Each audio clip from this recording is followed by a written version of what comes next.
Hi foodies, ఈరోజు నేను మీతో షేర్ చేయబోతున్నాను మొరమరాల్ మిక్చర్ రెసిపీ అనమాట. చాలా బాగుంటుంది.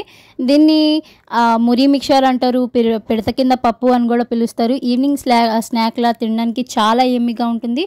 2 మినిట్స్లో చాలా పని లేకుండా ఈజీగా క్విక్గా చేసుకుని తినేచ్చు అనమాట. సూపర్ ఉంటుంది.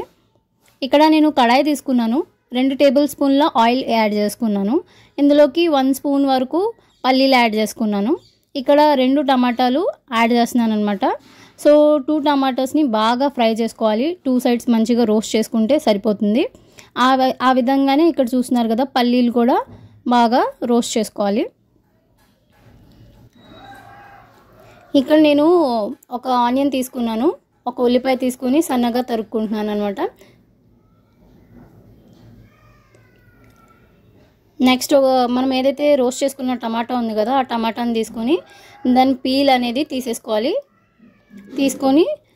కట్ చేసుకోవాలన్నమాట. చాలా బాగుంటుంది. ఇలా కట్ చేసుకుంటే మన మిక్చర్ టేస్ట్ అనేది చాలా ఇంక్రీజ్ అవుతుంది.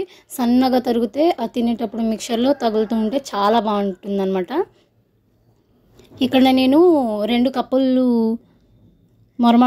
మొరమరాలు తీసుకున్నాను. మీకు కావాలంటే 1 కప్ కూడా తీసుకోవచ్చు. ఇక్కడ ఏదైతే ఆనియన్స్ కట్ చేసుకున్నవి యాడ్ చేసుకున్నాను. టమాటాలు కట్ చేసుకున్నవి యాడ్ చేసుకోవాలి.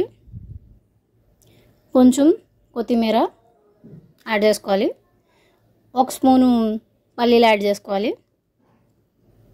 సాల్ట్ టేస్ట్కి అకార్డింగ్. కారం 1/2 స్పూన్ యాడ్ చేశాను. మీ స్పైస్ లెవెల్కి అకార్డింగ్ యాడ్ చేసుకోండి. తర్వాత ఇక్కడ చూస్తున్నారు కదా, మిక్చర్ అనేది మంచిగా మిక్స్ చేసుకోవాలి. నెక్స్ట్ లెమన్ అనేది యాడ్ చేసుకుంటున్నాను.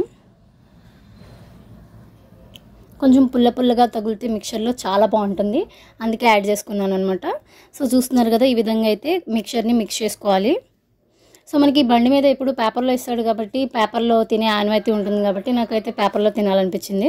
సో మిక్చర్ అనేది రెడీ అయిన తర్వాత ఇలా పేపర్లో సర్వ్ చేసుకున్నాను. ఇలా సర్వ్ చేసుకుంటే మనసుకు కూడా బాగా అనిపిస్తుంది, తినడానికి కూడా క్విక్గా ఈజీగా అయిపోతుంది. కాబట్టి చేసుకొని ట్రై చేయండి. ఒకవేళ వీడియో నచ్చితే లైక్, షేర్, సబ్స్క్రైబ్ చేయండి.